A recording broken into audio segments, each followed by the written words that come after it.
Good evening, folks, and welcome aboard another live production of Canadian E-Motorsports Network action on iRacing on our YouTube channel. This is round number 11 of 16 for the 2024 Canadian E-Motorsports Network IndyCar Series Power by Kyle's Fried Chicken and Barbecue, which takes us to the Belle Isle Park just outside of Detroit, Michigan for the second annual Belle Isle Grand Prix, once again presented by Kyle's Fried Chicken and Barbecue.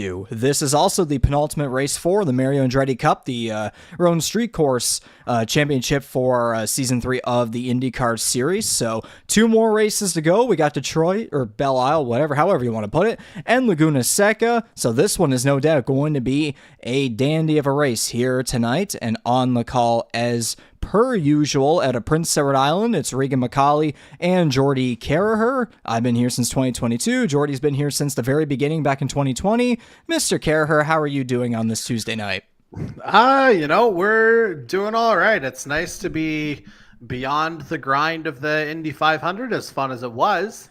It's nice to be kind of back in the regular rotation and scheme of things here after a couple of longer weeks, but hey, we're ready to go. We're getting into the home stretch here now, so got to keep that energy level up.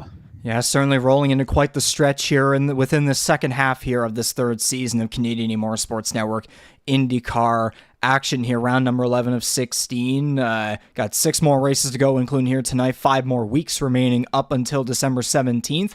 So hard to believe that we're just about a month or so away from wrapping up this third season of IndyCar racing. Yeah, it's absolutely flown by. Obviously, a lot of things have happened in that time as well, things that have kind of caused me to miss a couple of weeks as well. But you know what? We're all settled. We're all ready to go, I think. And just as you said, looking forward to kind of a fast and furious finish over these next 5 weeks. Indeed. But before we get to all the action here tonight and for what's to come the rest of the way for the 2024 Canadian Motorsports Network IndyCar Series, let's go back to last Tuesday, which was the 4th annual Canadian Motorsports Network Indianapolis 500, or technically the first, since it was our first time running the full length of the race after doing the 250 for the past couple of years. While the race certainly wasn't as racy as a lot of drivers were expecting to be or wanting it to be necessarily, it was a race where, with the drivers battling the harsh track and weather conditions, it was all about putting yourself in the right spot at the right time. And it only took about 15 laps or so for this guy here on the screen to take the lead and to go on to lead 186 of 200 laps in the Indianapolis 500. And Jordy, for Bradley Sexton, the driver out of Fishers, Indiana for 499 Racing, who's now 5 for 6 on the road and street course side of things, still had yet going into that race to win on an oval, but finally, no better way to get that first oval win than in the annual crown jewel race for the Canadian E-Motorsports Network IndyCar Series. Yeah, if there was any doubts that really needed to be silenced about Bradley Sexton in the 21, I would say last week would pretty well do it. I think I said something to the effect of domination didn't do that performance justice once he got out there. And like you said, the conditions were absolutely nuts out there. We saw track temperatures get up to about 129, I believe, in Fahrenheit or 54 Celsius. So absolutely no grip out there for anybody. But you know what? That's where the cream of the crop kind of rises, and that's ultimately what we saw happen last week. And Bradley Sexton, he just ran away with it. Indeed, he did. As you look at the race results here from November 12th for the 4th annual Canadian E-Motorsports Network Indianapolis 500. Of course, Bradley Sexton getting the win after qualifying second place. The pole sitter of the race, C.D. Mangrum, the driver of the number 1 Tornado Alley E-Racing IR18 out of Atlanta, Georgia, initially was on his way to finishing at the bottom end of the podium in 3rd place, but making a one-off appearance for 499 Racing in the 4th car, John Poole III in the number 56 car. He was on his way to a runner-up finish, but coming off the final corner on the final lap, ran out of fuel, and Mangrum was barely able to pass him just before the start-finish line to make his way up at least one position, but he certainly would have wanted to make up maybe one more position compared to where he finished there in second place. But of course, nobody could deny nor stop the domination of Bradley Sexton, who again, with how he's been doing in the Mario Andretti Cup, and now finally with this win here in the Indianapolis 500, coming into here to Belle Isle, where we've seen it behind the scenes. In the post-race winner interview last week, he certainly loves this track, and just to hear that and everything else I just said there's a lot of positivity to look forward to here for him. Absolutely, and we'll get into this in a little bit, but obviously with his road and street course domination to this point, 5 wins in a second, there's absolutely a tangible clinching scenario for him on the Andretti Cup side of things. So we'll get into that in a little bit, but again, the fact that he's expressed that excitement and comfort with this Belle Isle layout, that could potentially spell disaster for the rest of the field. Yeah, that's certainly one way to put it, but obviously we're not doing the AJ Foyt Cup here tonight. We're back out with the Mario Andretti Cup for the penultimate race of that part of the season. And considering the Greg Moore Cup, the season-long championship, but when you look at these race results, like you got Andy Hertel, William Kern finishing up there in the top 5. That's going to be good for them on the AJ Foyt Cup side, obviously, because the points in there certainly are a lot closer compared to what we have with the Greg Moore Cup and the Mario Andretti Cup. But of course, again, we'll talk about that more so next week when we get to the Iowa Speedway doubleheader. But when you look at the bottom of the chart, there are some big names that were severely plagued by the conditions at Indianapolis Motor Speedway last Tuesday, like guys like Steven Ellis, Charlie Sears, Corbin McCauley, and Darcy Ford, all finishing 17th or worse. For a lot of those guys, for the season-long points, man, oh man, that was quite the dagger for a couple of them.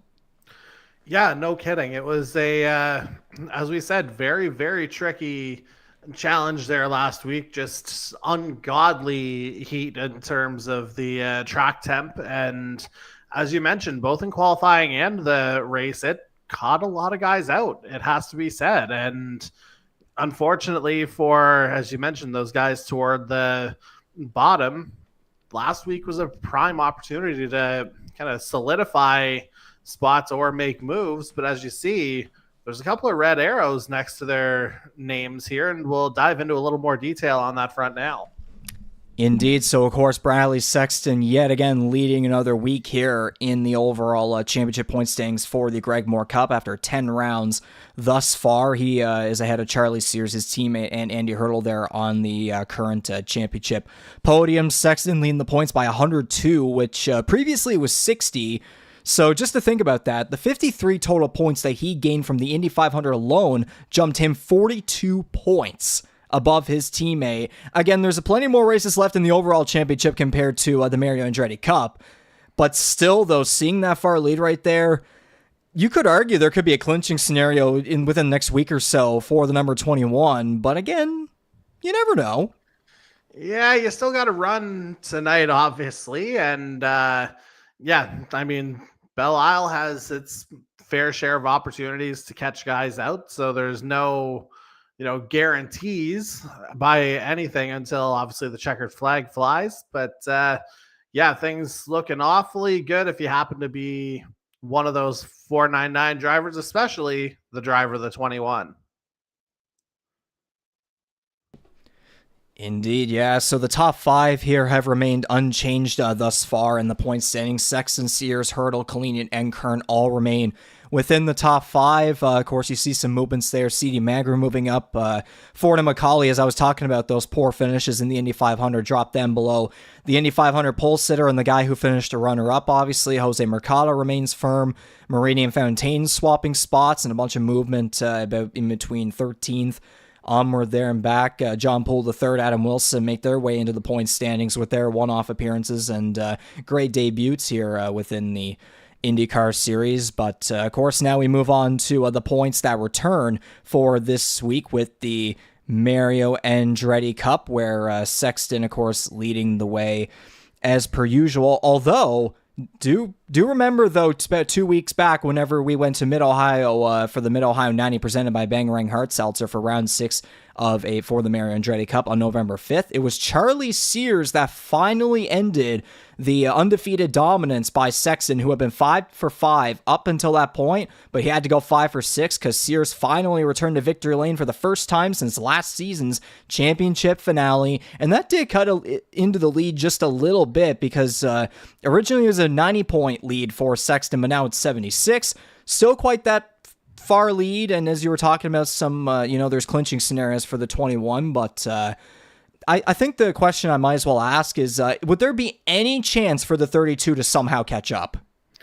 So basically the way it can work, tonight if Bradley Sexton finishes 5th or better, he wins. He's the Andretti Cup champ, that no matter what Charlie Sears does. And so I boils down pretty simple. And I think behind the scenes, some people were joking about maybe trying to do things to the 21. Yeah, maybe, the old, the NASCAR equivalent of the right rear hook, or the IndyCar equivalent, I guess you could say. And again, to take into account the way Belle Isle was last year when we debuted it here within the IndyCar Series, Charlie Sears ironically won that race. It was his second win of the season in season 2, and that pretty much was the race that kind of got the momentum going for him to go on and win the Greg Moore Cup later that season. So there's an opportunity here for Sears to go back-to-back after his victory back in Mid-Ohio. Sexton, again, this is a track that he is very much a favorite of his, and he's done very well here. Sears has done here as well in other iRacing ventures and such, so it's probably no doubt that we're going to yet again see another battle between those two throughout this entire race. I mean, again, remember last year, Sears lapped the entire field on his way to victory, and he led every single lap as well. It still sounds stupid hearing it, but that's just the reality of where we were. I highly doubt we're going to wind up there this year, but you never know. Stranger things have happened. Indeed, we've seen a lot of... our session started. Yeah, we're just about to get into qualifying here, so we'll quickly wrap up some of the other point standings here. Of course, Rookie of the Year, Bradley Sexton leading the way over Jordan Kalenian. William Kern starting to catch his way up to the 00 there in second place. Bryce Fontaine, Jason Heaney rounding out the top 5. Stephen Ellis and Heaney are both tied for 5th right now, and by the looks of it, it's Ellis that will be participating here tonight, not Heaney, so there's no doubt Ellis is going to be jumping a spot right there, and might as well mention it too. The number 46 will be making his Mario Andretti Cup debut here tonight. Indeed so, and he had mentioned in a bit of a chirping manner in the previous YouTube chats that he was going to be here, and good to see him following through on his word. And then there's the Nations Cup where... Let's move on. Yeah, exactly. 18 to 38 compared to 11-23 between the States and Canada. And since we don't have a face from John Poole III, John Poole III. Yeah, I mean, he just let his performance do the talking. Yep, pretty much. Yep. But yes, as you were saying there, Jordy, with all that being said, now the qualifying session here for tonight's second annual Belle Isle Grand Prix presented by Kyle's Fried Chicken and Barbecue has officially gotten underway. If I were to count the number of cars that we have here in here, that'd be 4, 5, 6, 7, 8, 9, 10, 11, 12, 13, 14 cars. And yeah, we've kind of come to expect that on the street course side of things, unfortunately. Yeah, certainly attendance has been it's been quite the dynamic between the oval races and the road and street course races. The Mario Andretti Cup obviously has a lot more difficulty to it compared to the left and just the left turning alone. Again, it depends on the driver's skill sets and such and what they're used to. I mean, there's a lot of guys that came over from the NASCAR series, and there were a lot of them that definitely struggled on the road courses. So it's kind of understandable how things have played out here on the IndyCar side of things. For sure. And yeah, no one's begrudging that, but yeah, hopefully a little more comfort will come into play at some point here in future seasons. But hey, there's one guy who's way more comfortable than the rest right now. Can we keep our fingers crossed? Let's go. Jesus, this third attempt at this with Bradley Sexton as we go for the hot lap coming through turns 1 and 2. He navigates those smoothly. He was able to take those in about third or fourth gear. He's able to open the throttle here on Central Ave, start the braking at about 400 meters, turn in at about 100 at the end of turn 3. Now you get into a little bit more of a technical section of the track. You're kind of weaving between second and third gear, or alternating, I guess would be the better term. But getting a good exit off of turn 7 here is critical, because you got yourself a long winding straight here, and this will be where you kind of get up to your top speed, briefly touch 6th gear, brake about now, hit your apex here coming into 8, and then it's another kind of technical part of the track here as we come toward the end of the lap already. And this will be a double right-hander here. The second section should be coming up, or yeah, here it is. I knew I didn't miss it. There's the double right. Out of 12 or 13, excuse me. There's pit lane. Now you're just amping it up, getting to that start-finish line, and just like that, there's a lap of Belle Isle, folks. So a 1:15.954 is what he was able to pull off there. And the thing is, too, last year's race, just like here tonight, 35 laps in total. It's also going to be about roughly 82 miles in length. Last year's race ended up being only 41 minutes. So tonight's going to be a short one.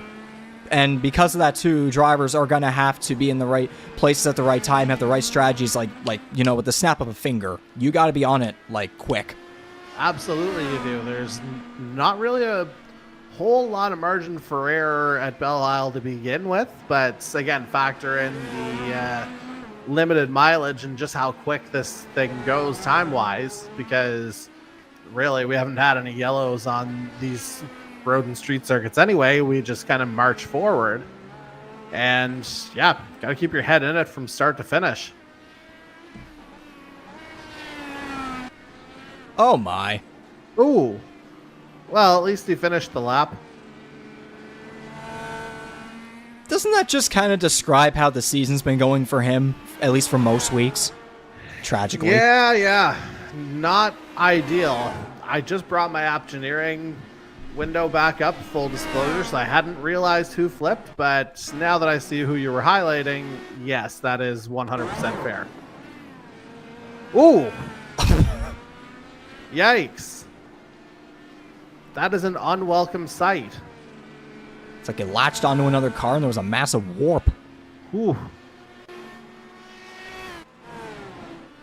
Yeah, hopefully nothing too bad came of that for the other driver involved.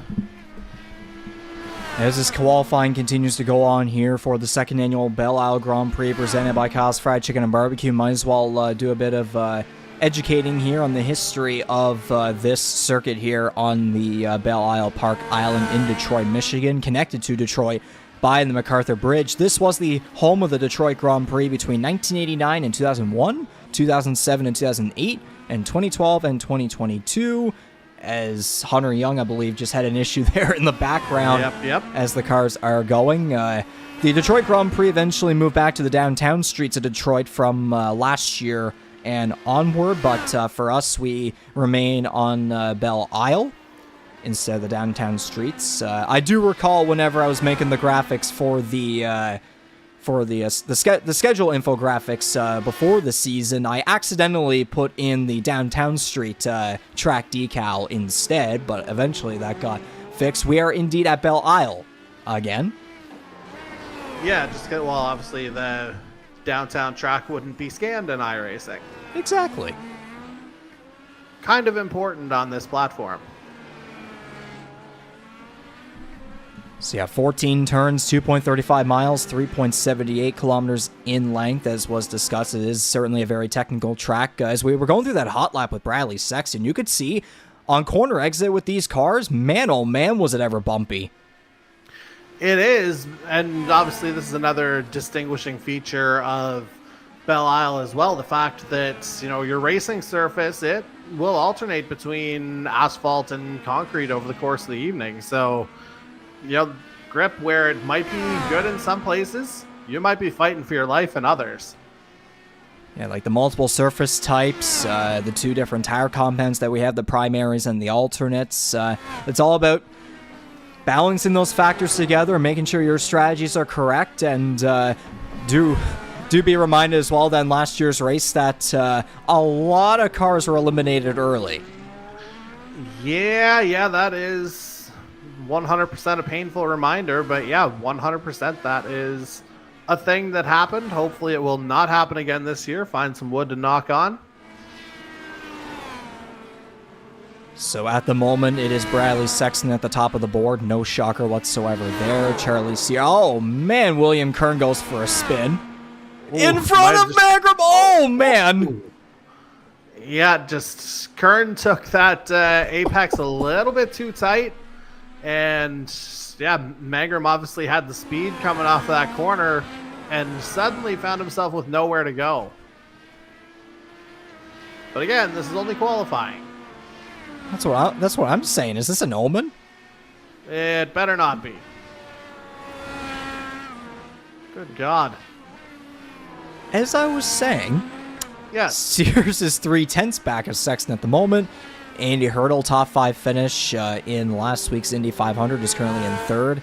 Last week's pole sitter in 4th. Corbin McCauley rounding at the top 5. He's got a couple top 5 finishes on the road and street course side. Of course, certainly the Mario Andretti Cup side of things has been very difficult for the number 17 up to this point. He's had a couple good finishes, though, just very inconsistent. And if I recall, I don't think things certainly didn't fare out well last year in the Belle Isle Grand Prix for the 17, as apparently, if I recall, he went full throttle into a wall because he didn't know there was a corner there or something like that.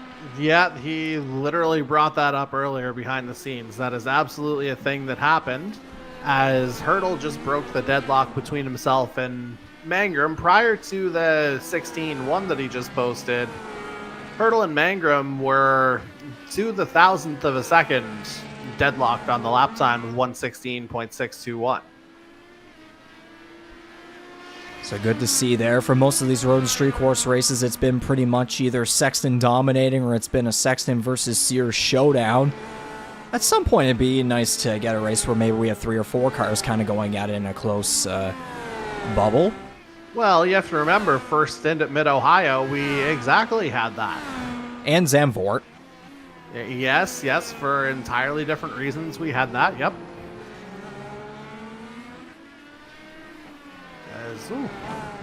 Yeah, I believe that was Kern. Yet another issue here in qualifying. Yep.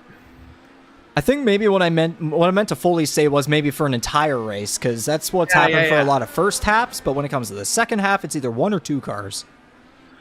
Yeah, not really sure what changes. It's obviously fixed setups. There are a few things the drivers can change for those unaware, but largely fixed. But it seems like, just a couple of guys have it figured out, especially on the road and street side. Right now with the driver of the number 46 499 racing car out of Mississauga, Ontario, Stephen Ellis, making his Mario Andretti Cup debut. He's had plenty of success on the AJ Foy Cup side, but I'm assuming the start here is because he's expected to miss the Iowa Speedway doubleheader next week, which is certainly going to take him at a title contention for the Oval Championship, but might as well try to get a start in here at the Belle Isle Grand Prix, see how he does here. Now with a road and street course race with all 3 499 racing guys. Oh boy. Yeah, Ellis would love to climb up the board here. Currently 10th as it stands in qualifying. He would love to, at minimum, get on the second row, if not right up there with his 499 brethren, although maybe a little slip out of that corner. Yeah, right now not on the same level as his 2 teammates up there at the top of the board in first and second place, but again, this is just qualifying. As long as he can keep the car clean for the most part. If we do kind of have a bit of a similar start as to what we had last year, where a couple of big names were eliminated early, then maybe he can take advantage of that and get himself up to the front eventually and join his teammates. Of course, I have no doubt that the three of them are going to try to figure something out together so that at least all three of them make it to the finish while simultaneously finishing well up front. Yeah, no kidding. And it might be a little bit more challenging given the current... Oh, boy. That was Bryce Fontaine. Ouch. Ouch. Man, the hyperdrive guys are having a hell of a time here in qualifying, are they not? Yeah, Bryce Fontaine's Mario Andretti Cup campaign has certainly been one. Yeah, no kidding. And then obviously we've seen a couple issues for William Kern as well, who currently finds himself in 9th, but obviously is leading the Voigt Cup standings at the moment. So yeah. A little bit of a silver lining there. Yeah, for Fontaine on the road and street course side of things, his finishes are 11th, 6th, 7th, 6th, and 8th from when he has made starts. Meanwhile, on the oval side, it's been 18th, 16th, 19th, and 13th, I believe. Yeah, just a little bit of a difference there. And yeah, we talk about when he made starts. Like, that's 5 out of 6 for Fontaine, who does... Or wait, that wasn't even him we were focusing on. Haha.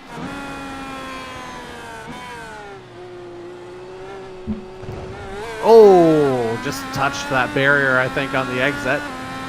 Yeah, right now about the middle of the field here as the qualifying is now... has about half a minute to go here with Bradley Sexton still at the top of the board. He did gain over Sears at some point a couple minutes back. Now 6/10 ahead. Hertel just about over a second back of the 32 there in third place. Not a whole lot of changes here in this last little bit, but a lot of these guys are trying to put in at least one more final lap to wrap up this qualifying session, try to improve their times or just try to get another hot lap in and get ready for the big show that's about to start here in just a couple of minutes. Yeah, and we'll see. Was Sears on one? Yeah, he would have been a 16-1, but yeah, nowhere near the 115.4 that's on the top of the charts right now. Yeah, Sexton is the only driver here with a 115 thus far. Sears, with his best lap, fell just short of that. We might have to, take away 4th or 5th gear from Sexton to make this competitive the way this is going right now. There's been a couple of loose corner exits for the 32. Yeah, just trying to push for every inch. Now, speaking of push, boy! Whoa! Not exactly what I was expecting to see there on that back straight. Not sure who that was, but yet again another hellacious accident. Yeah, and again, we're only in qualifying seeing this. And now you put all these cars together within a pack at the start of the race, and oh man. Yeah, that could get very, very interesting. Although Sears had gotten himself down to a 16 flat is what he was able to get. 116.009 was his best, and that was ultimately the last shot. So yeah, there's your lineup right there. Of course, we're gonna go through each and every driver individually here within the starting lineup in just a couple of minutes. But shocker, 21 on top. I think the bigger shocker is the gap, because over half a second. Are you kidding me? It felt like qualifying was always the thing that at least stayed close for everybody, but almost closer to 6/10 than half a second. So this might be just Sexton being the inevitable, but you still gotta race.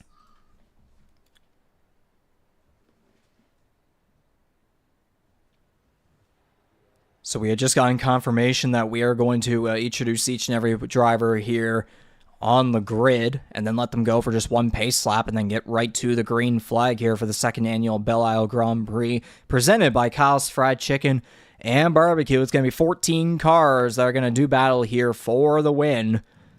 Pretty much about the average number of cars that we have gotten here for every Mario Andretti Cup race thus far.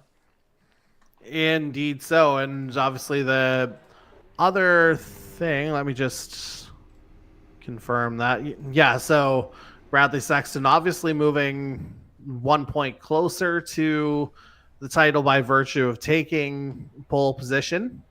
So now, if Charlie Sears was to do everything, he could only max out at 52 instead of 53, meaning, I wish I still had my thing up. It was, 308 to 276, I believe, we had for the Andretti standings.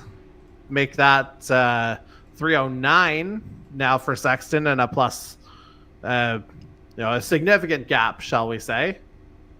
It was like 76. Never mind. So 77 points now, 309 to 233 as I talk through this in my head.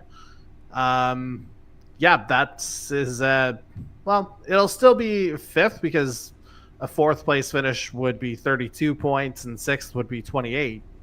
So there's only been the movement of 1 point, but that's just one step closer for the 21. And one point that I want to quickly bring up here with Sexton is the fact that with this Mario Andretti Cup, he could go on here tonight to clinch it. But there's also the season-long points where he has that quite the large lead. But then the AJ Foyt Cup, he's now just 4 points out of the lead. We could very well be going into Nashville Superspeedway in mid-December talking about a guy who could go on to win 3 championships.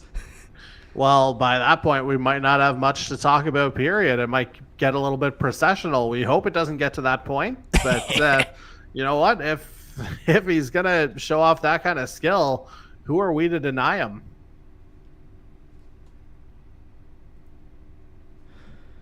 So with all that being said, it's time to introduce each and every one of the cars and stars of the 2024 Canadian E-Motorsports Network IndyCar Series that will do battle here tonight in the second annual Belle Isle Grand Prix presented by Kyle's Fried Chicken and Barbecue. Starting on the front row is the pair of drivers who are the only winners here so far on the Mario Andretti Cup side of things, driving for 499 Racing each. On the pole is the driver of the number 21 car at Fishers, Indiana. That is Bradley Sexton. Alongside him is your recent winner here on the Road and Street Course side of the series. The 32 is Charlie Sears out of Charlottesville, Virginia, your defending Greg Moore Cup champion.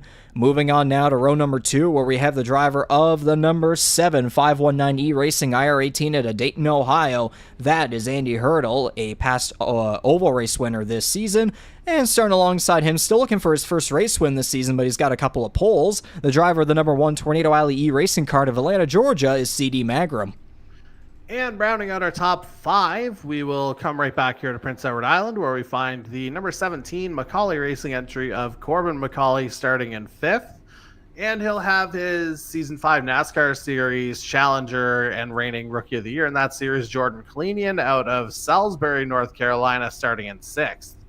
Is it just me, or have those two been beside each other a lot in recent weeks? They are kind of magnetic, yeah.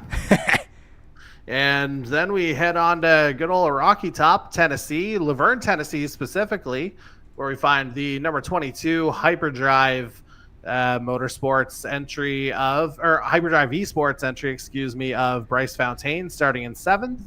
And on his outside, we head to Kissimmee, Florida, where we find the number 41 GTR Motorsports entry of Jose Mercado, and he will start this one in 8th.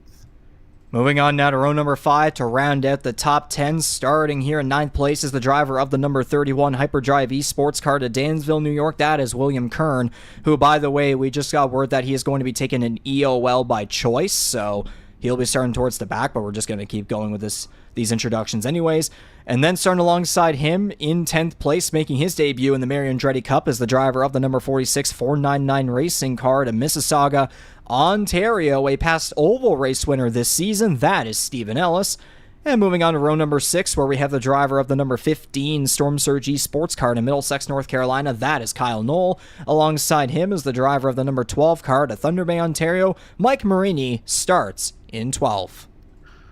And on our back row, we stay in Ontario. We begin in St. Catharines with the number 77 of Hunter Young. Let me just confirm. Yeah, driving for GTR Motorsports. And then rounding out the field based on qualifying order anyway, the number 80 First Gear Racing entry of Mark Ouellette out of Pefferlaw, Ontario.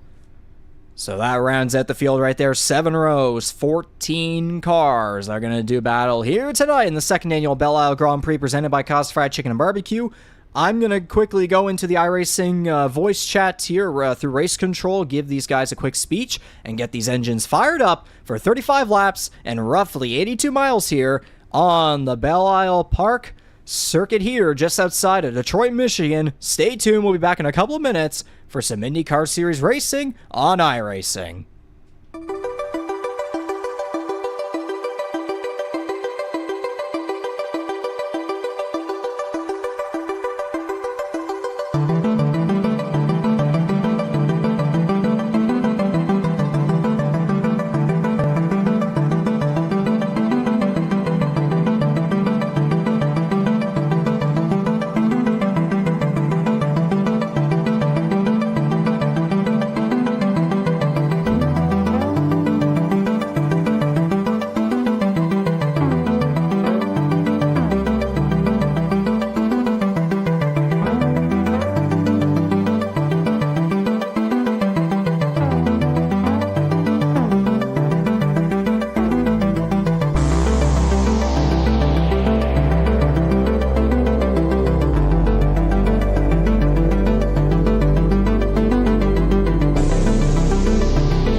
And so the engines have been fired here in our Dallara IR18s on the Belle Isle circuit. 14 cars going to go for the win. Let's look at the race analysis here very quickly. 35 laps, roughly 82 miles is exactly 82.25. Pit road speed is 40 miles per hour. Fuel window is 19 to 22 laps, so it's going to be a one-stopper. Available tire compounds, of course, are the primaries and the alternates, and of course, push to pass is back. 200 seconds available per driver. And taking a closer look at our timing boards, we have the lion's share of the field opting, for the white primary tire for this first stint. Out of the drivers, it's only Corbin McCauley, Jordan Kalenian, and Mark Ouellette who are opting for the red alternates for the first stint. So it looks like most drivers are choosing to play it safe here to start. It would certainly appear that way, and I mean, given the discrepancy in track temperature like you noticed or noted before, 21 in the air, 37 on track, might be a smart idea as we are off to the races. Let's go racing on Belle Isle. The second annual Belle Isle Grand Prix is underway. We already have a terrible crash in turn number 1. God. Ah, man. Jose Mercado. Jordan Kalenian. Yeah. And Hunter Young gets collected into that one as well. Meanwhile. Oh, Charlie Sears into the barrier. Yeah. Oh, no, both him and Corbin McCauley. Yes. Yeah. McCauley's fallen further down the field as well. What on earth is going on here? And Andy Hertel just took the lead. Bradley Sexton's left front is gone. Oh, boy. Okay, that's going to take some time to repair. This just completely killed last year. Well, yeah, I think there's no better way to put that, actually. What in the world is going on? There's so many places that we have to look, but we don't have the time. There was so much going. There was so much. There was so much going on. I didn't even have time to put the ticker up. Yeah. Just time was ticking for the lion's share of the field. And yeah. Well, so Andy Hertel at the first lap. Nothing else happened, I don't think. No, just as smooth as you could ever expect. Jordan Kalenian heads to pit road. And Macaulay and Mercado have already been on pit road for a bit. Oh, and Bryce Fontaine's now in trouble. Oh. And I think CD Magram also. Yep. Oh, man.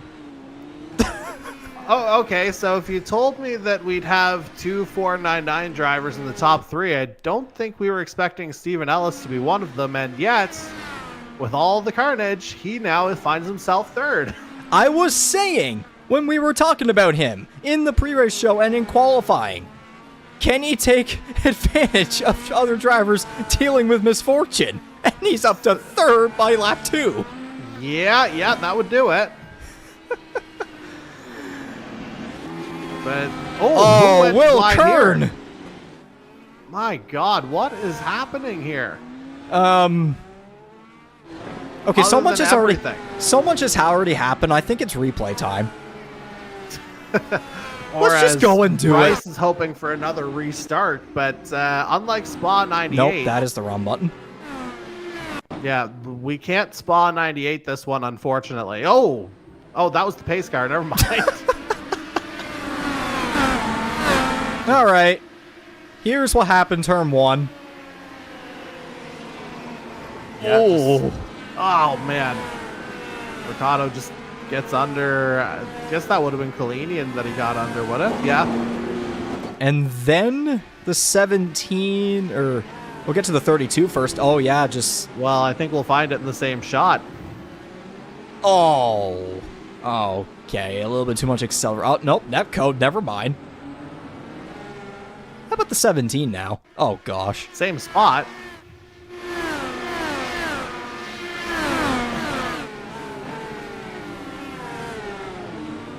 Yeah, just had nothing there at the end of that straight. That's turn 3, excuse me.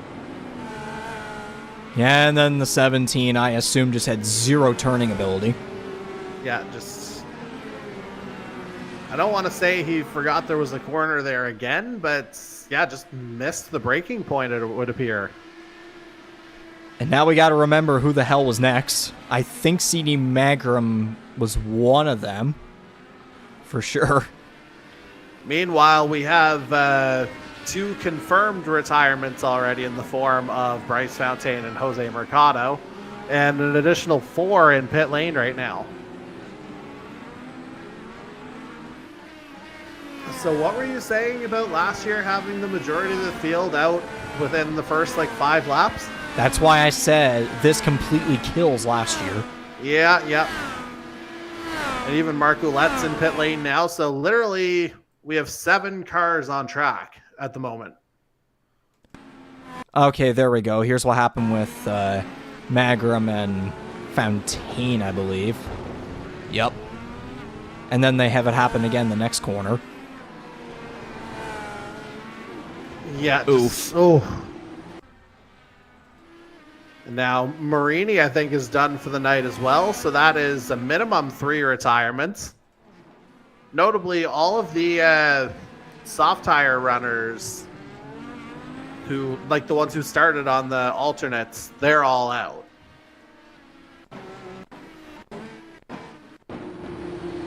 Now, I'm very curious about Sexton because his part of his front wing was gone. So for him, it looked like it would have happened right around in that kind of technical turns 5, 6, and Oh, 7. wow. Oh, okay. Yeah, that's a heavy enough smack.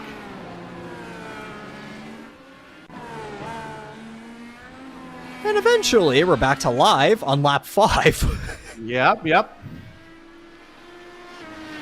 Yeah, just, a few things happened that we had to catch the fine folks up on. The live chat is certainly having a blast right now. Yeah, there's there's a fair questions being asked, I think. But we'll see. With everyone who's in pit lane, like the fact that there's only 6 cars on track right now, if you can find a way to get back out there, like you can still turn in a good result.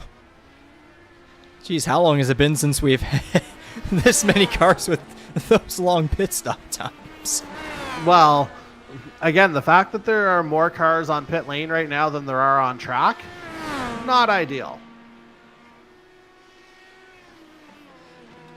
And kind of going off of one comment that we see behind the scenes, yeah, I think a lot of drivers might vote to take this track off the schedule next season. Yeah, I mean, there's, certainly the argument of wanting to remain the IndyCar traditionalists, but at the same time, gotta have something that's drivable. And through all of this, Andy Hertel is just over 4 seconds ahead of Bradley Sexton. Indeed he is, and let's just see. So, again, looking at the time... Oh, Sears has made his way back out, running in 4th. Although, I guess he wouldn't... No, he hasn't pitted. Never mind. Yeah, he never went down. The top 6 hasn't made any stop or anything like that. And a couple of them have had, I think 1 or 2 of them, including Sexton, did have some issues there at the start with maybe a couple of wall or barrier taps here and there. We saw it with Sexton, of course, there in turn number 3. But yeah, the top 6 all remaining just fine. Meanwhile, everybody else, everybody else. Yep. And again, the funny thing about all this compared to last year we could have blamed it on, guys not getting the handle on the IR01. We thought the IR18 might help stabilize some things. Nope. This track appears to be very much an exception to all of that.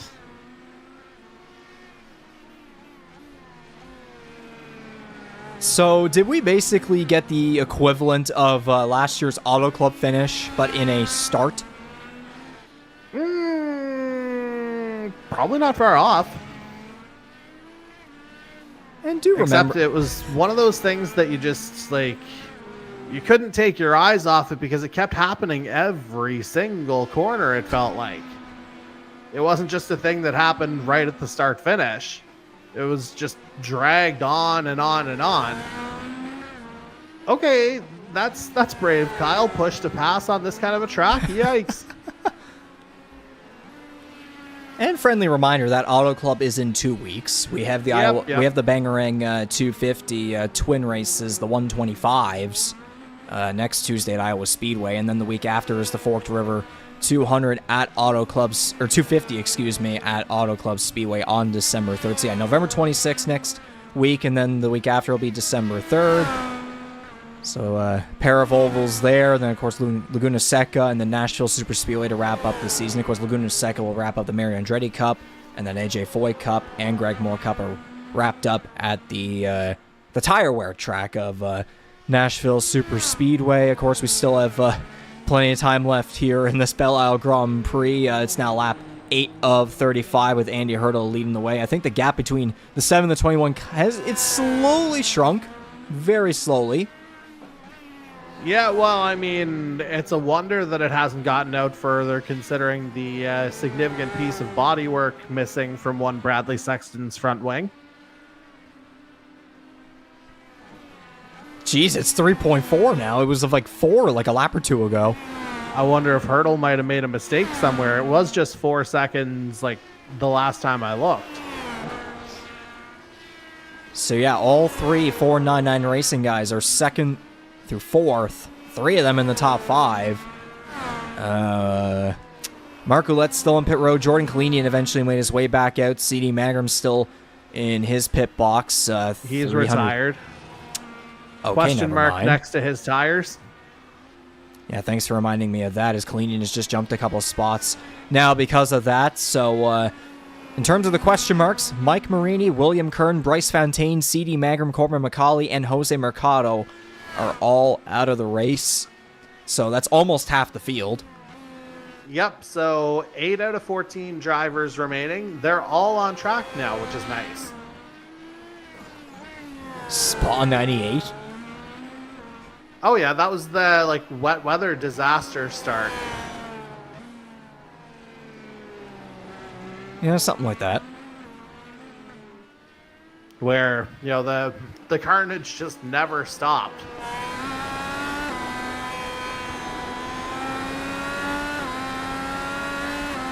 Yep, riding on board with your current race leader as now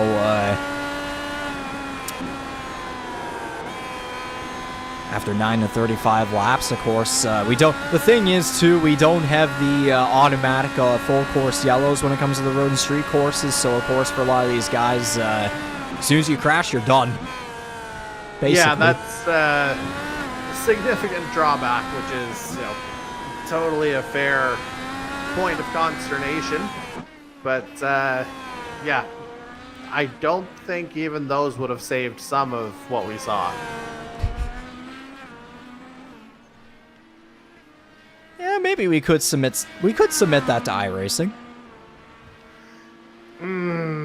Yes. As much as I hate that idea, I also think it's hilarious.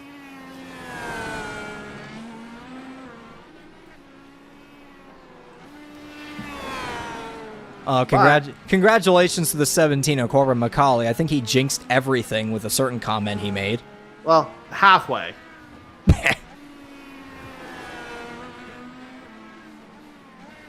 But I mean, certainly more than half of the field was affected by different things. Obviously, we saw Kalenian come in. Ouellette's 5 laps down as well, so obviously he had something happen. Sexton we saw with an issue. Sears we saw run off. So at least 10 or 11 of the 14 cars had something happen on the opening lap. The gap between the 7 and the 21 for the race lead has been going back and forth. We saw Sexton using some push to pass to try and catch back up. It's been going from 3.4 to 4, back and forth. Now it's at 3.2. Steven Ellis is almost 13 seconds back of the 7 as Sexton goes back to using push to pass. Sears in 4th, 17 seconds back of the leader. Kyle Knoll, 33, back in 5th. Hunter Young is a lap down. Kalenian and Ouellette are both 5 laps down. Ouellette just got back out on the circuit. Magram's car is still in his box, yet he has the question mark. Yeah, again, to me, the question mark would usually suggest the driver is out. Got a little hairy? Yeah, that might have been a bit of a close call there between the 21 and the 77. Yeah, the 77 now being put a lap down as a result.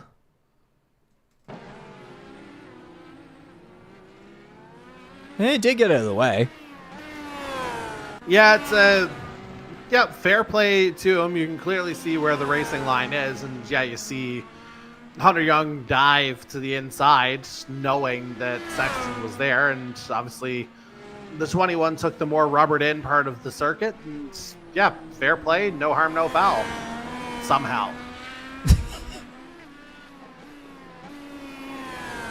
So we're about maybe 7, 8, 9 laps away from this first and only green flag pit window. Again, it's 19 to 22 laps or so. Of course, it's going to be a one-stopper.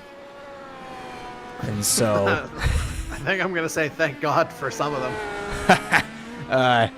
And yeah, all the... But let's go with the top 5 on the lead lap at the moment. All of them being on the primaries. They're going to have to go to the alternates. Yeah, and I mean, depending on when they come in, we were saying like early 20s, I believe, was the pit window. Yeah. So 14 or 15 laps on the softs shouldn't be too tall of a task, hopefully.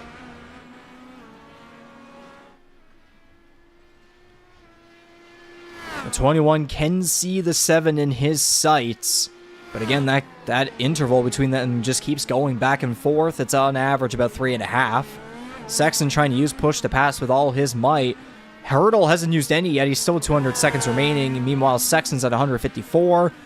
Ellis just used some. He's at 174. He just got past the lap car of Hunter Young through turn 3. Yeah, meanwhile, I'm hoping that... Is that Sears? Yep. Early pit stop. Interesting.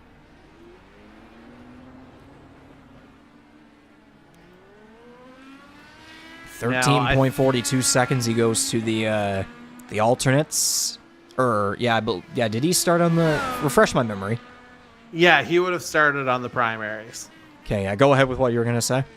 Well, I was going to say that I think... Oh, that's not an ideal start. He did the same thing he did on lap 1. Yeah, just the tires weren't warm yet, evidently. But no, unfortunately, it looks like I might have lost my optioneering. I think it might be frozen in my live timing.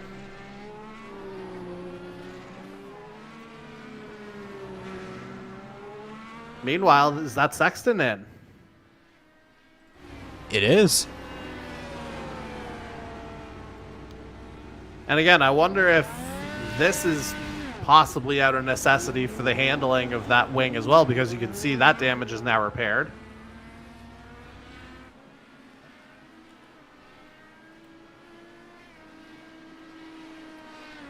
I believe we're dealing with some issues with live timing, so trying to figure that out. But yeah, Sexton was just on... Yeah, I'm back. All right, he was just on pit road there, 13.6 second pit stop. He goes to the alternate tire compound.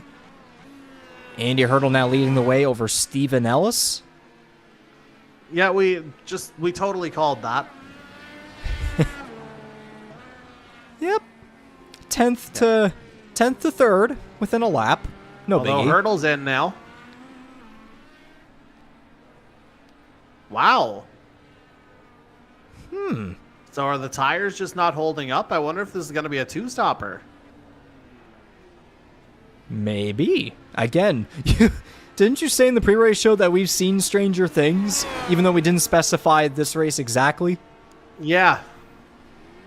Absolutely said that. And yeah, we'll see where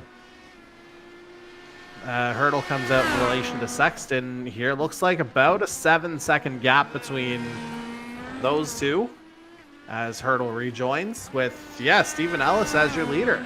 And would you look at this? The keyboard warrior can now officially say he's better than Bradley Sexton. Oh, man.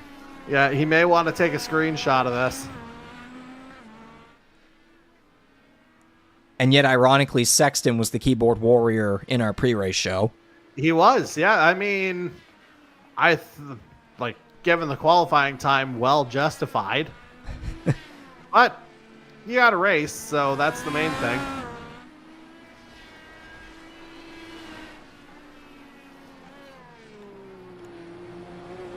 But you can see them just, eventually they're going to eat away at Ellis's lead here, or at least I thought they were going to. It was down to about 5.5 seconds there at one point. And to the start-finish line, history in the making, Steven Ellis has led a lap. Hey, there we go. One more point for Canada. See, that was just in case the win doesn't happen. Yeah, that's fair. That's fair. The old bonus point. He can look back on this moment in history, look back to the live broadcast, and it'll sound golden for him, Well, if he happened to look back on that straightaway, he might have gotten a glimpse of Andy Hertel at least. Yep, the 7 is indeed approaching. Yeah, that gap now under 5 seconds. Hertel on the relatively fresh alternate compound. Ellis on the now significantly more worn primary. 20 laps to go. It's that gap is really decreasing between the 46 and the 7. It's now 4 seconds, 3.89, kind of all over the place, stacked to 4.5. Sexton is 9 seconds back of the 46. Kyle Knoll 21 or almost 22 back. Charlie Sears 36 and a half. Only 5 cars left here on the lead lap. Hunter Young still a lap down. Guys like Jordan Kalenian and Mark Ouellette just coming out here and just trying to salvage some good points with some top 10 finishes. CD Magram still in his pit box. Yeah. Yep, that's, he's just chilling there watching the race, I would say. Jose Mercado in the live chat saying, Ellis leading on a road course. Yes, sir. I mean, hey, we love the support from one driver to another. Exactly. Well, quote-unquote support when it comes to Stephen Ellis, because of, what he can say from time to time. Oh, yeah. But, I mean, if he's able to back it up, good on him. Kyle Knoll on pit road, 8.6 second pit stop time. He goes to the alternate tires. Yeah, that would satisfy his requirement. Oh my goodness, it's 2.5 now. Yeah, so now you're seeing the power of that alternate compound coming into play, as Ellis and Hunter Young are the only 2 guys who've yet to pit. Yeah, Hertel pitted 2 laps ago. Ellis has obviously not been down yet. Now it's 18 laps on his stint. Hertel now going to hit 3 as we are officially halfway through the second annual Belle Isle Grand Prix presented by Kyle's Fried Chicken and Barbecue, with almost half the field eliminated. What else is new? Yeah, mercy. Good God. Yep, the number 7 certainly can see the 46 a lot closer in his sights. Again, with the different tire compounds. Yeah, Hertel's following him closer than the dude who road raged look at the 21 too. Sorry to interrupt, but the 21's getting there as well. Yeah, don't look now, right? The 3 of them, just to go back to what I was saying, soon enough they'll be following closer than the dude who decided to road rage me at the mall this afternoon. True story. Oh? Yeah, so stupid. Like, it was a buddy who was mad about right of way, and you know how things can be here on the island in terms of drivers. Anyway, yeah, he decides to, once I get parked, he decides to circle me and, decides to go on a little bit of a tirade on me in the parking lot. I didn't do anything wrong, for the record. Yeah, that was a little bit of a strange moment. I mean, you didn't want to deal with that on top of all the rain that was already coming down. But, yeah, just annoying and weird. Just kind of a summation of the day, and really a summation of the first half of tonight's race as well, to bring it back on topic. Yeah, very fun weather fact. There has been 0 vitamin D for at least a week here on PEI. Yep. It's just been, gray, basically. Not really doing it. Well, I mean, plenty of rain, but, just kind of blah otherwise. Meanwhile, what's about to shape up here certainly isn't blah compared to the first half of this Belle Isle Grand Prix. Look at this. 3 cars within about a second and a half bubble of each other. That's 2,499 Racing guys versus a 5,190 Racing driver. Ellis, Hertel, and Sexton have all caught up within each other. Yeah, a little bit of a sandwich happening here. You got your 519 in the middle, and you got your 499 as kind of bookends here, so to speak. But yeah, we'll see how much longer Ellis is going to hold on. He's going at least one more lap. Yeah, again, the difference between the alternates and the primary certainly playing a big factor here, as both Hertel and Sexton are on push to pass.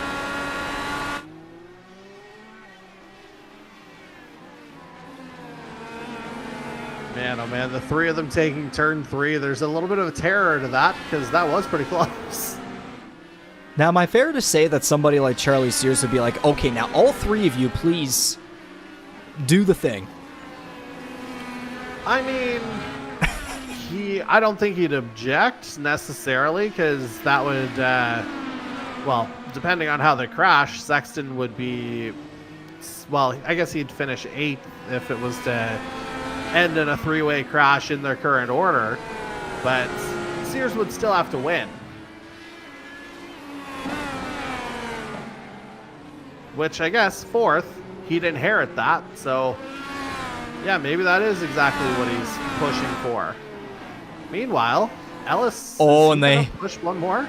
They have a lap car to get to as well. It's going down the front stretch here towards the start finish. Well, not the front stretch, but anyways. On the apex, though. Oh, boy. Yeah, along the start finish line. Okay. Ouellette, great job. Yes, that's a really tough place to have to do that, actually. Because, again, there's no letting up in that final corner. Hertel's going to go for it. Oh, Sexton, too. Oh, did Ellis just kind of let them both go, I wonder? Or did he just miss the breaking point with the aging tires? One of them, both of them, whatever it is, the number 7 and the 21 are up to first and second place now. And with the both of them on the alternate compounds, these two can pretty much just kind of go at it against each other. They can, but now, obviously, with the lead conceded, I wonder if we'll see Stephen Ellis peel into pit lane here this time by. And if he does, that's a guaranteed one stop for him. But again, we don't know about the life of these red alternates here. So will Hertel and Sexton have to come in again at some point? Because they came in lap 14 and 15, I believe. Well, I can actually look here. That's bang on when they came in. Look at me go.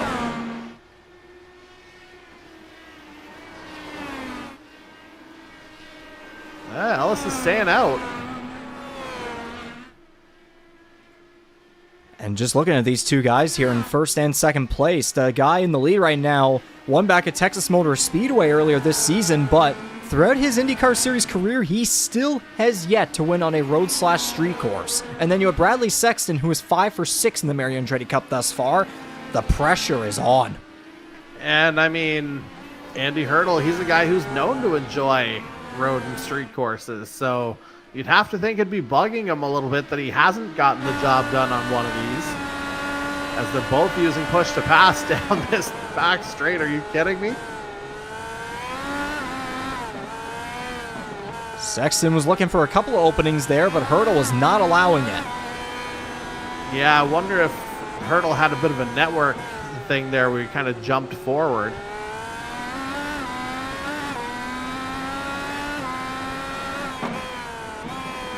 Yeah, we're so used to Sexton versus Sears, but now we're having 2 different teams going at it here, so that's certainly making things exciting. Yeah, nothing wrong with that whatsoever. As now we have 13 laps to go in the second annual Belle Isle Grand Prix presented by Kyle's Fried Chicken and Barbecue. It is Andy Hertel versus Bradley Sexton at the moment, and considering how this battle might brew the rest of the way, we might as well thank each and every one of the sponsors and partners that are with us here supporting the Canadian E-Motorsports Network. Of course, without them, we wouldn't be able to be doing this every single Tuesday night. Kyle's Fried Chicken and Barbecue, Rampage Coffee Co., Pipe and Kettle Soup, Forked River Brewing Company, Bangarang Hard Seltzer, Nordic Aluminum, GSGSG, Vinyl 3D, GTR, and of course, providing these outstanding broadcast cameras, TrackCams22.com. Thank you very much to them and everybody else involved in supporting the Canadian E-Motorsports Network. As there goes Sexton up on the outside. He's going to keep it. He'll have the inside here through this next turn, though. Hertel lets him go. He might have been squeezed a little bit, though, at the same time. Yeah, discretion might have been the better part of valor there for Hertel. He had a brief thought of a lunge. But new race leader, the man that's 5 for 6 in the Mario Andretti Cup, looking to return to victory lane after being denied by teammate Charlie Sears back at the Mid-Ohio Sports Car Course. So Sexton is going to go ahead and lead his first lap of the night, which On the oval side, that sounds like something you'd get used to, but on the road and street course side, that's, huh? Well, the fact that it took 2/3 of the race to get there is kind of the mind-blowing part of all this. And while you were doing your ad read, yeah, there's Hunter Young coming out of pit lane. Stephen Ellis had finally pitted before that, although, is that Noel with a problem? Yeah, this is a replay here of the number 15 Storm Surge E sports car. The driver of it being Kyle Noel. Oof. Oh, yeah, just ran wide at the end of the straight.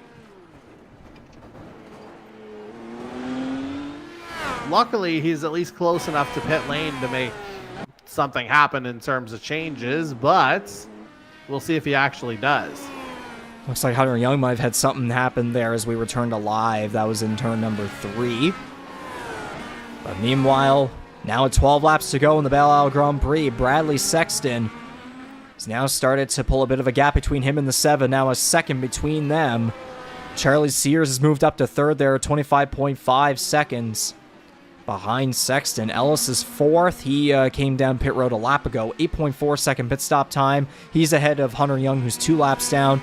Kyle Nolan, his pit box, 3 laps down. Jordan Kalenian and Mark Ouellette, 5 and 6 laps down, respectively. Magram's still deciding to chill in his pit box. Yeah, and, you know, the discrepancy of the stint lengths resulting in Stephen Ellis having a 10-lap tire advantage here. We'll see if that comes into play a little bit later on, because, again, we don't know the full extent of the life of these alternate tires here. So typically they're supposed to have more grip but less durable, is my understanding. Yes. But and the fact that Sexton and Hertel only went the 14 laps on the primaries, well, I guess we don't 100% know what the wear was like on those, but I mean, we'll find out soon enough if they have to come in again. Yeah, it'll be a bit of a game of patience here for us here in the broadcast booth, as these guys will be approaching 10 laps to go.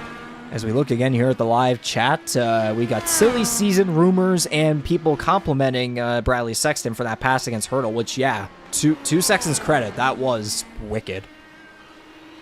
Well, I mean, he kind of lined it up perfectly at the end of the straight. Yeah, he was going to be on the outside there, but he knew, obviously, that chicane was going to bend back to the left where he'd have the inside coming out of that turn. So, yeah, just expertly lined up from our Andretti Cup leader, and may well be Andretti Cup champion in about 15 minutes.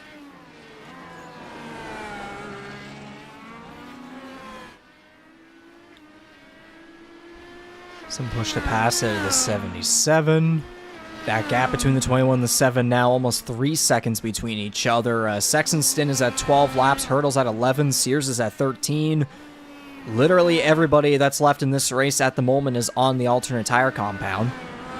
Yes, including Kyle Noel on pit road because reasons. Yep. Yeah, we saw those reasons play out, as it looks like Mark Ouellette's just made another stop. Yes, he did. 41 seconds. Eugh. Yeah, I wonder if, well, there had to have been more damage incurred along the way.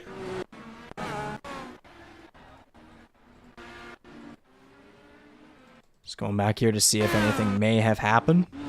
Just maybe a regular pit stop. Yeah. Nothing really happened. Just came down. Okay.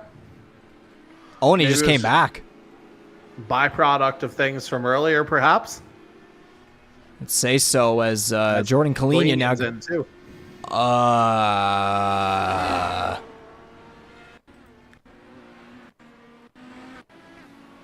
Okay, I think I went a little too far there. Left front. Yep, there it is. Yeah, that would do it. Oof. Yeah, that wouldn't feel good, to say the very least. Ooh. Yeah, it's one thing to hit a barrier in that corner, but to miss the softer barrier and just slam straight into the wall, ouch. And now the fingers are crossed that none of our top guys have any of that happen. Yeah, I mean, if we have to count back to guys with laps down, that would not be ideal. Yeah, that's the thing. If any of these guys have any, these top dogs have anything happen on this lap, the next lap, then they're, you never know. There could be a chance for some of these bottom guys. Well, here's the other, as we just see Young run wide there. Here's the other thing, like for championship ramifications, right now, we're down to only 6 drivers on track. If we finish with 5 and Sexton's one of them, doesn't matter where he finishes, even though he's at the top right now. Doesn't matter where he finishes, he still ends the night as the champ.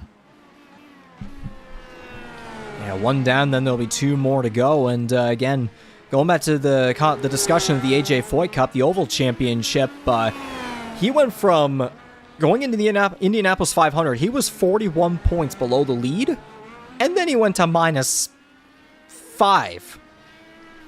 Well, I mean, if you make it, your full-on 64-point combination, adding in the 11 points for qualifying second for said Indy 500, that's not a bad haul of points there, to say the very least, as I believe, if I recall correctly, Kern might have crashed in that qualifying or wasn't able to do it.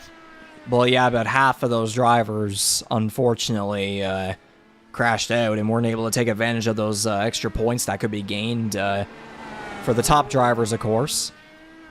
Yeah, very easy way to make up some points, to say the very least.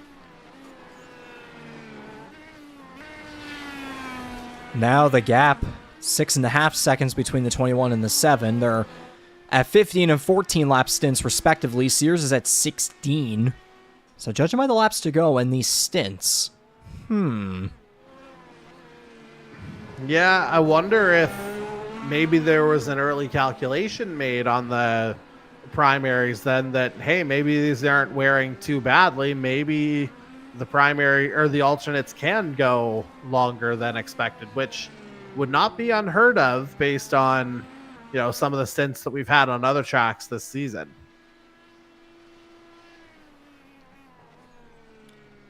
And yeah, I just went back to my timing from Indy qualifying, and yeah, I can confirm that Will Kern was either not there or he didn't complete his laps. So that would be another 11-point swing directly.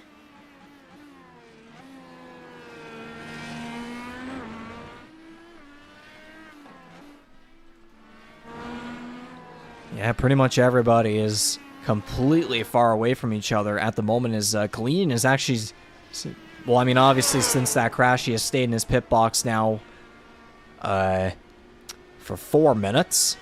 Noel's still in his box. Ouellette's still in his box. So that would make it 5 cars left on the racetrack. Indeed it would. And if you look at the messages, yeah, Kyle Noel mentioned getting too comfortable and missing a turn, so that would suggest the end of his night.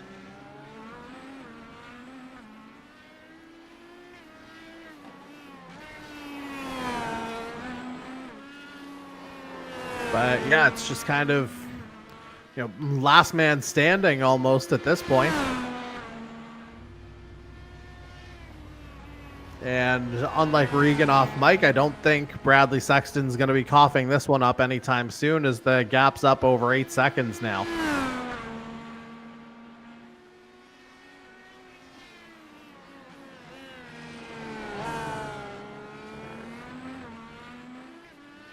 And obviously it took a little bit longer to get there. This certainly isn't the formula that Bradley Sexton's followed over the course of this season, as I think Regan might have just come back. But yeah, just, the fact that he was able to battle back, kept his head in it as much as anything else, like that's the mark of a champion, honestly, to be able to still figure out ways to kind of maximize your night, so to speak. And it looks like he's well on his way to making it 6 out of 7. And again, in the process, firmly putting his stamp on clinching the Mario Andretti Cup.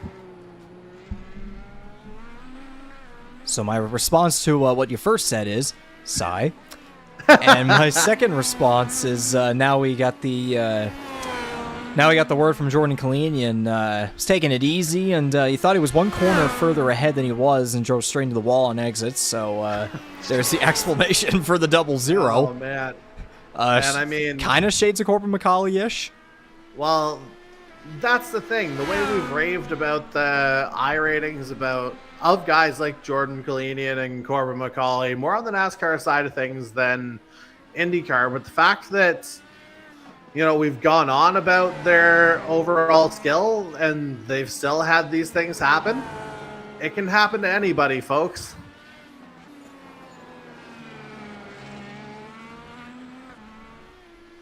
So 4 laps to go, almost 3.5 now for the number 21 of Bradley Sexton. We're going to see here if these guys do make it to the end, or maybe we do have some late pit stops.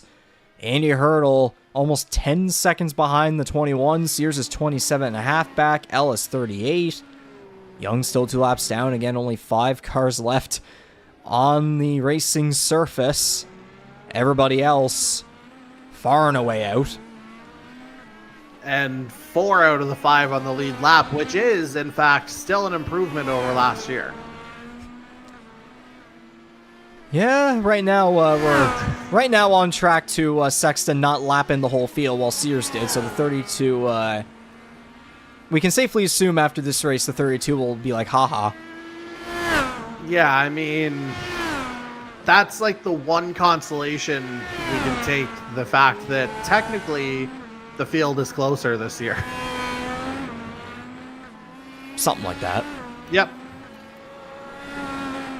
Closer and in ways, certainly not the ways of how things are looking on the leaderboard right now. Well, I overall, it's still going to wind up being, a significant margin, assuming things end up as they are at the moment. Has Ellis come in, or did he have something happen? He just went gray. Yeah, he's on pit road. Okay.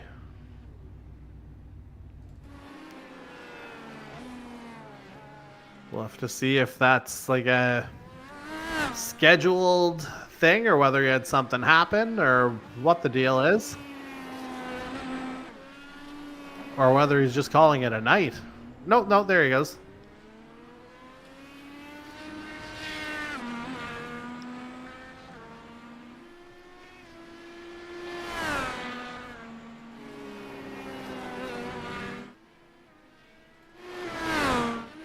Yeah, Sexton, Hertel, and Sears still out on track with 2 laps to go. Again, that fuel window at most stretches to about 22 laps, so there's a likely chance that these guys do make it. Well, yeah, 14 and 15 is when Sexton and Hertel came in, so they should be fine. The question was always going to be about the durability of the tires. And obviously, the whatever virtual compound was put together for the alternates, it's more than stood up.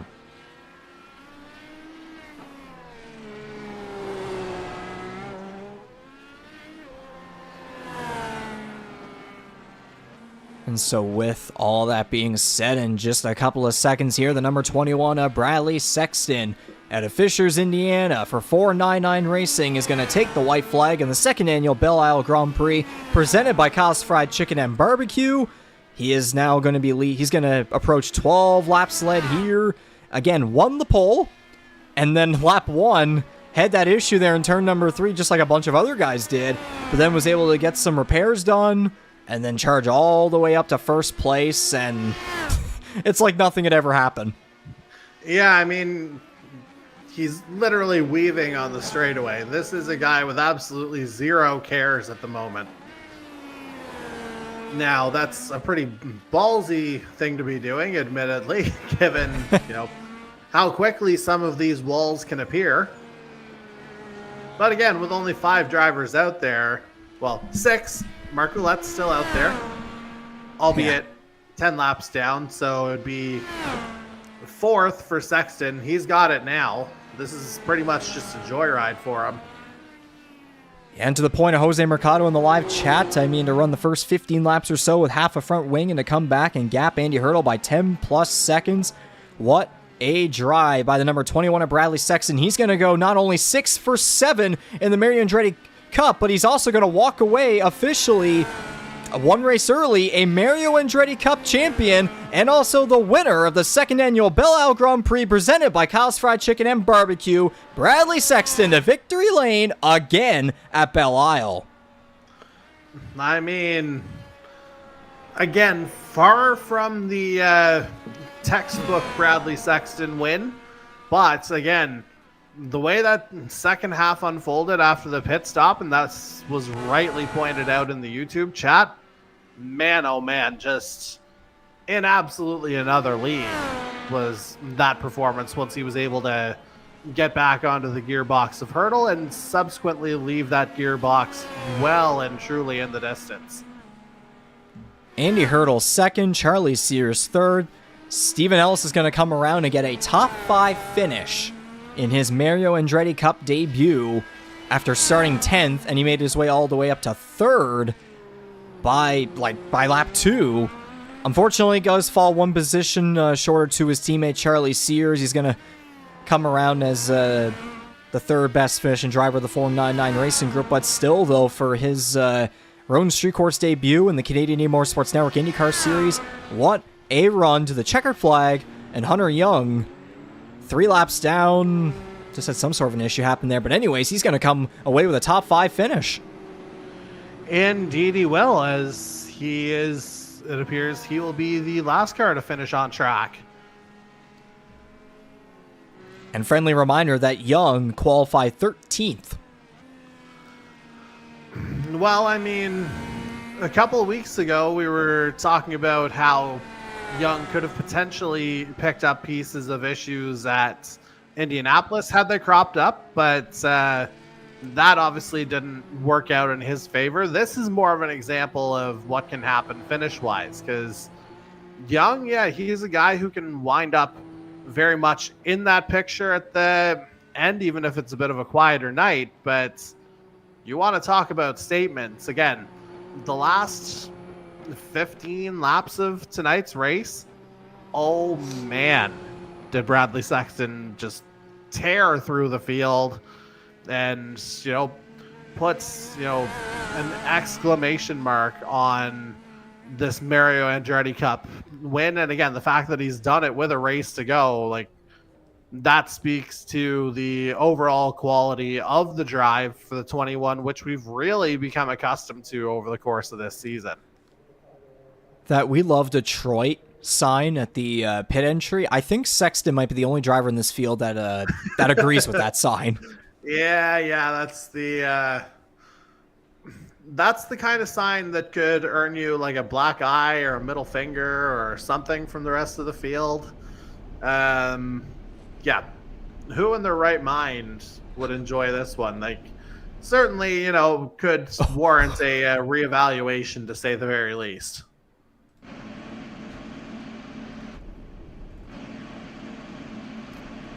And Sears ran out of fuel.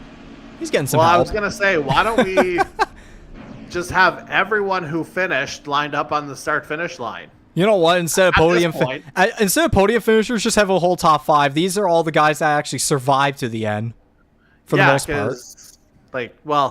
Mark Ouellette eventually retired as well, so it was only 5 drivers who finished. And I think that's what they're going to do. Ellis is going to hang back.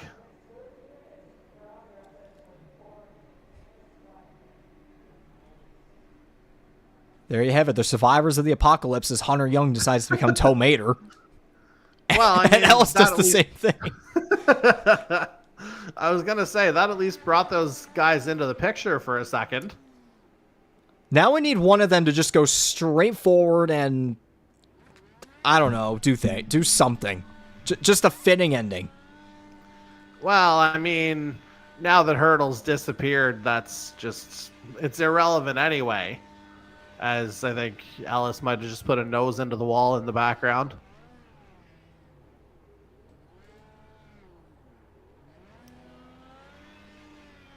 Man, Sexton's done so many donuts this year, you'd think he's a police officer. Uh-oh. Da-da.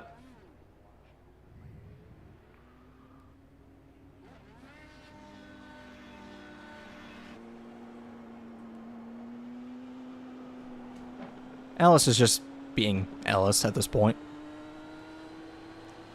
I mean, why not?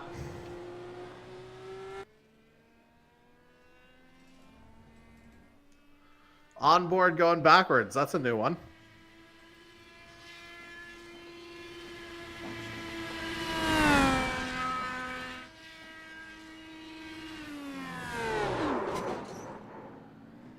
There you go. Hey. And he's going to keep going. Well, it's not the worst we've seen tonight.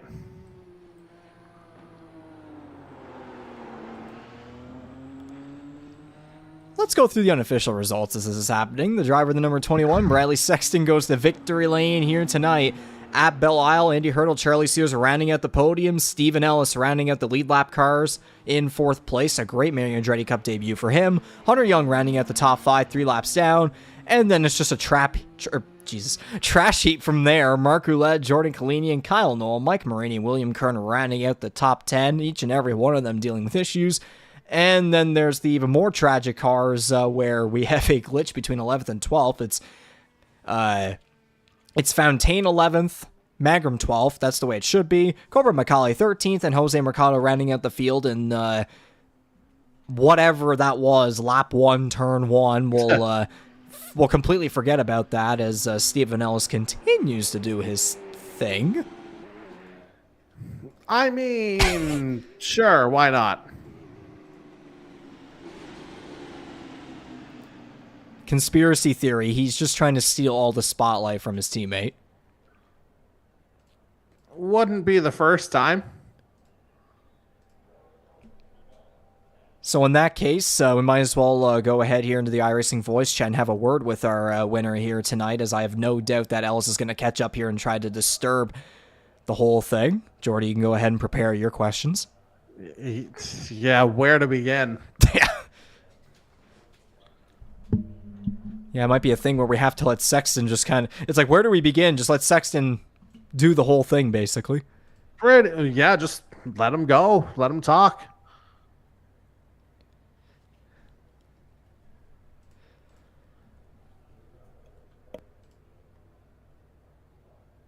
Fun.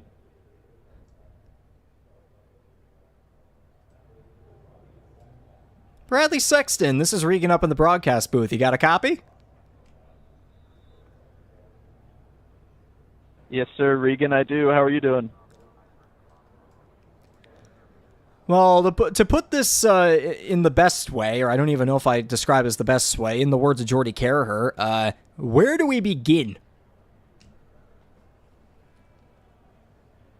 It was an eventful start to the race, wasn't it?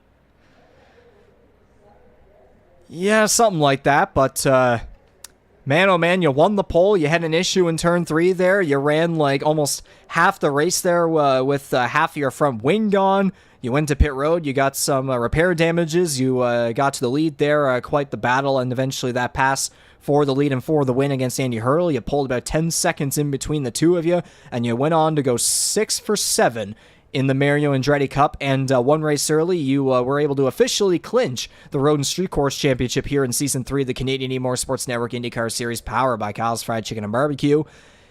And you were able to get the job done here on a track that you obviously said is one of your favorites here at Belle Isle.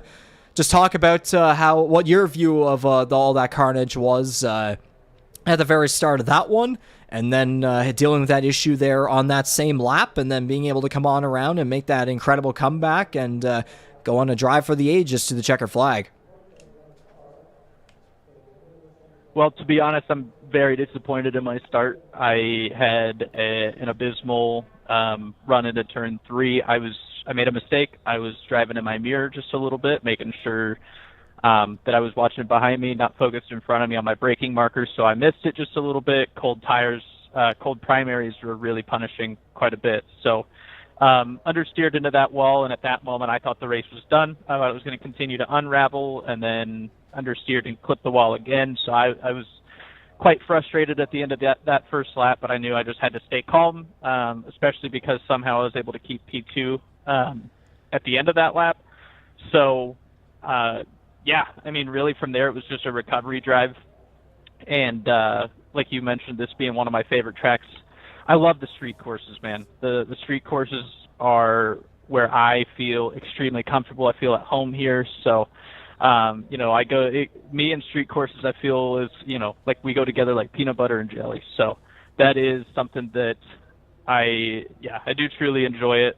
Tires were screaming at me at the end of that race with the alternates, so I just kind of took it easy the last few laps. But, yeah, thank you for, you know, all that you guys do. Appreciate it. Go back to, again, that losing the piece of the front wing in the opening lap. Just talk again a little bit about, like, what was the biggest key to keeping things together on that opening stint? Honestly, it was a big mental game.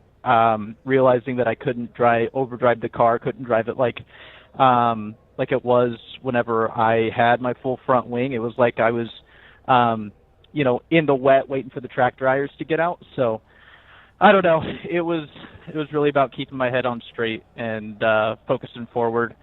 So yeah, that was pretty well it. And then once I was able to get that repaired, you know, I just had to limit any damage prior to make sure I didn't have any more than 5 seconds stopped.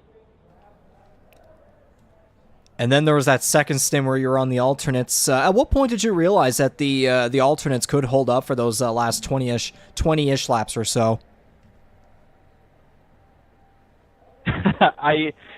In testing beforehand, I was telling Charlie I was going to ride the primaries until I couldn't anymore, and then go on the alternates because I thought they were going to completely fall off. So that was learning as I went. I didn't know they were going to hang on, especially with how hard I was driving to catch up to Andy, who put on a heck of a battle.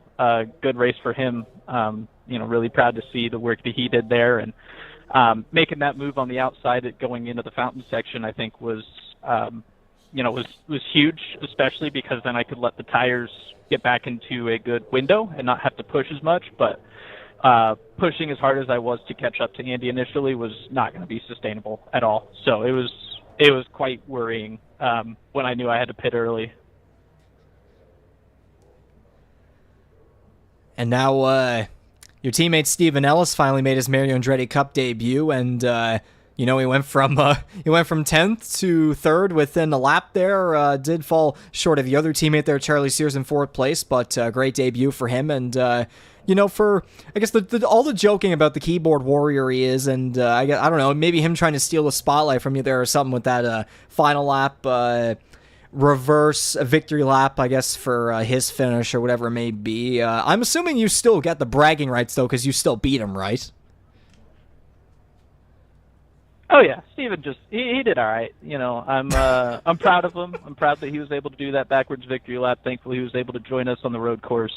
It was cool having you know, an additional person in our team chat like we do on the ovals. So yeah, I just, you know, I'm thankful. I was really hoping to put him a lap down, though.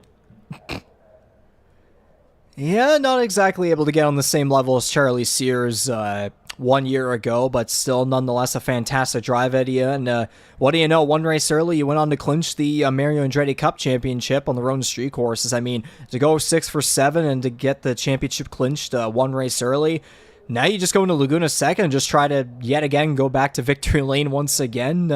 What does it mean to have this first out of a potential 3 championships out of the way, and how you looking forward to again with Laguna Seca just going on out and trying to get another win, and how you looking forward to trying to keep this momentum going and go for another 2 championships? Again, with the AJ Foy Cup especially, you're only 5 points out of it now. You're originally 4-1 out because of all the points played out with Indy 500 qualifying and the race. So just talk a little bit about all that, what it means especially to be the Mario Andretti Cup champion. Well, first of all, thank you for the congrats there. Yeah, that's huge. It's an absolute honor to be champion on the road and street courses. Again, like I mentioned earlier, I feel like me and those road and street courses go together like peanut butter and jelly. So it is been a fun ride. That Indy 500 win, I can't believe that luck fell my way. We didn't get cautions at the wrong times, and I was able to, get that win. Definitely had a lot of pace in that car, and I'm just hoping to continue that momentum. I, obviously would love to go for the sweep, but it's a tough league we got here. We've got a lot of great oval drivers, a lot of great drivers in general on roads, street courses, ovals, everything. So it's definitely not going to be easy. My biggest focus is just on that overall drivers championship now. And if I can do the oval championship, that'd be a bonus. But, I'm really just going points racing and trying to go from there. Again, we've got, stiff competition in this league. So really, just happy to have put at least one away today. Yeah, and I mean, speaking of the oval races again in particular, like this upcoming stretch, you got Iowa Speedway, 2 races within one night, a doubleheader. You got Auto Club Speedway. I'm sure we all know what that race is going to be like, especially how the IRL1s were last year. And then, of course, Laguna Sega's in there, and then you got Nashville Super Speedway to wrap up the season as a whole, and wrap up the Greg Moore Cup and the AJ Foy Cup in there. Like, just knowing that stretch that's coming up, all the tracks involved, like you got a short track and you got 2 big tracks in there, and all 3 of them, have the different characteristics, different strategies all involved within them, different racing products and such. Like, how are you looking forward to this upcoming stretch, especially in your fight for the AJ Foy Cup now, and of course the Greg Moore Cup too, and like, how are you looking forward especially to Iowa Speedway next Tuesday?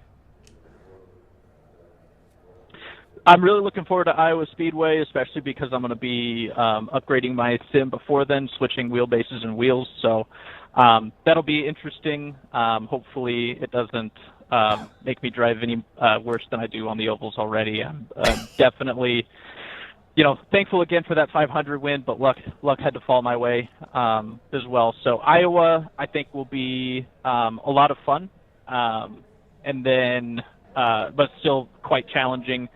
Auto Club is, I think, one that I'm dreading in the rest of the season. Laguna Seca, another one of my favorite tracks. I really love tracks with a ton of, elevation change and stuff like that. And then Nashville is a track that I still have yet to purchase. I have not run a single lap on it, so little worried about it. And I don't know. It'll be good. I'm just focused on keeping it clean and trying to keep my head on straight with these ovals.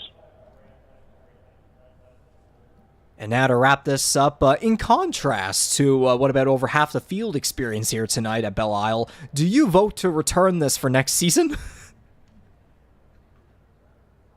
Yeah, absolutely. I love Detroit. I think it's a staple on the IndyCar calendar. I'm sad that they went away from Belle Isle to a track that I think is a little bit worse, but I'm a little bit partial to Belle Isle, so definitely vote for it to stay on next year.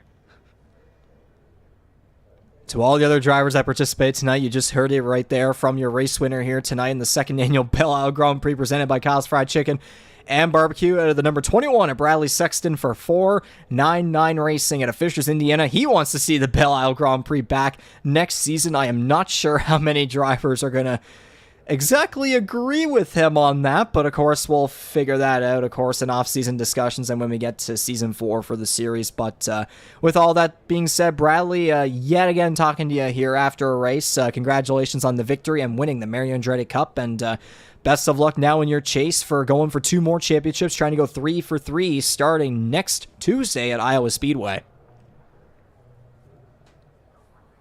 Yeah, thanks, Regan. Good talking to you. And thank you guys for all that you guys do in the broadcast booth.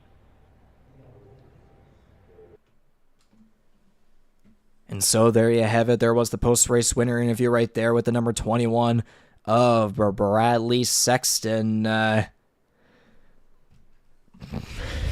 What do you have for final thoughts after that one, Jordy?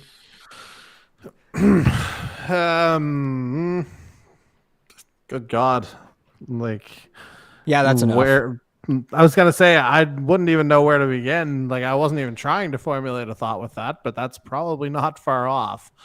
Obviously unfolded very similarly to how last year went. At least we did have a battle later on, but ultimately, the dominance that we've come to expect from Bradley Sexton revealed itself again over the last 15 to 20 laps. And you know what? You run out of superlatives to be able to describe a driver like that and the run he's on. Like, I don't know if I've seen anything quite like it in one particular discipline in the any of the network series, to be quite frank with you. Like, this is just another level. I think I said that earlier tonight too. This is just, something that, we've grown accustomed to, but we shouldn't take for granted, because it's just a phenomenal exhibition each and every time we see it. Indeed. And now, with all that being said, only one race now remains for the Mario Andretti Cup. Obviously, the championship has already been clinched, but we still have one more race for drivers to still go out and try to get some good points finishes, championship point finishes, and try to go for one more win on the road and street course side of the 2024 Canadian E-Motorsports Network IndyCar Series. But Jordy, most particularly in this final stretch, is it ever going to be fun with 4 oval races? We still have half of a season, the AJ Foy Cup, to get completed. 4 races, 3 tracks. It starts next Tuesday, November 26th, with the Bangarang 250, or in other words, of course, the Bangarang 125s, the 2 twin races that we're going to do on the exact same night, a pair of 125 lap races back to back on November 26th, and then of course Auto Club, and then right after Laguna Seca will be Nashville Super Speedway to wrap up the Greg Moore Cup and the AJ Foy Cup. Just seeing that final stretch, like short track racing, Auto Club Speedway, self-explanatory if you remember last year's race. Laguna Seca, yet another fun and technical road course. The Nashville Super Speedway going to be all about the tire wear and making sure you got the right strategies and everything, making sure you're in the right place at the right time. And we know for a fact that the track and weather conditions there are certainly going to be probably horrid. But of course, we still got a long ways until we get there. But just look at this final stretch, especially with the Iowa doubleheader coming up, certainly very highly anticipated by a lot of drivers here for next Tuesday. How do you look at this final stretch?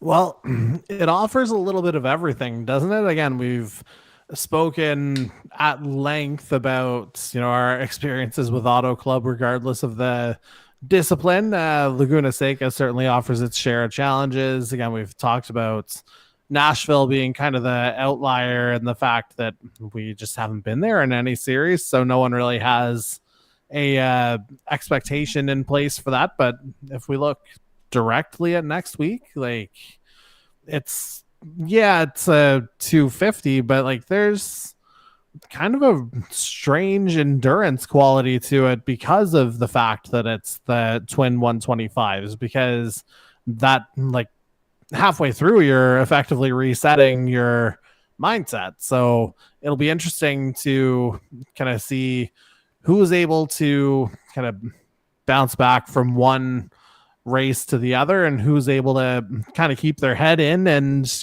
next week will be, goes without saying, massive as it relates to the AJ Foy Cup standings, because it could be make or break for a lot of guys.